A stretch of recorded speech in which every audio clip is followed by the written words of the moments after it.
My husband, 32M, was absent for the birth of our first child because he chose to attend a college reunion party. It wasn't a simple case of bad timing or an unforeseen mishap. It was a series of deliberate decisions that left me, 31F, to endure labor and delivery without his support for context. About a year ago, my husband lost his job. It was a solid position in his industry, and the loss deeply affected him. Initially, I tried to be empathetic, understanding how unemployment can shatter someone's confidence. But as months passed, he stopped searching for work altogether. He grew resentful and paranoid, convinced that any job offer was unworthy of him.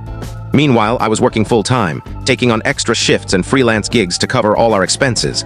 I even earned a promotion at work during this period, which should have been a moment of pride, but it only fueled his bitterness. He'd make cutting remarks like, "Must be nice to be the star at work," or "Guess you don't need me anymore, do you?" These comments stung, as I longed for the partner who once cheered for my achievements, not one who felt undermined by them. Instead of job hunting or helping at home, he spent his days glued to his computer or TV, lost in video games or watching explicit content. The household chores were entirely neglected. I'd return from a grueling 10-hour shift to find a messy kitchen and him lounging on the sofa.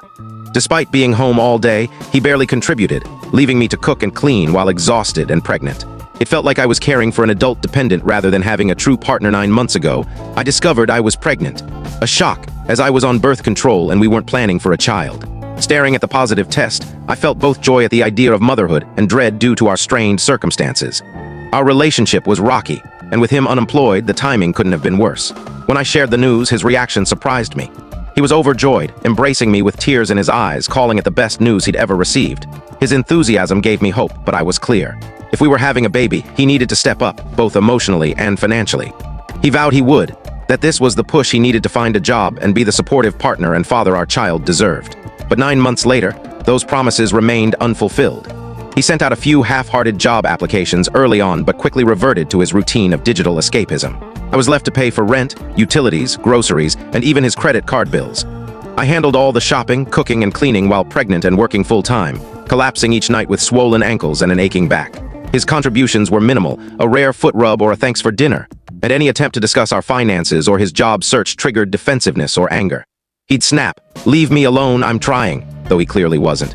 To avoid conflict, I eventually stopped pressing, hoping he'd change on his own as my due date neared. I had maternity leave planned, but I knew I'd remain the sole breadwinner. I hoped fatherhood would jolt him out of his rut.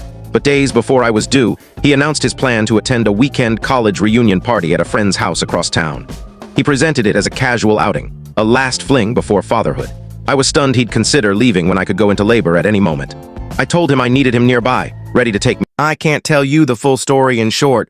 To watch the full story, click the related link below.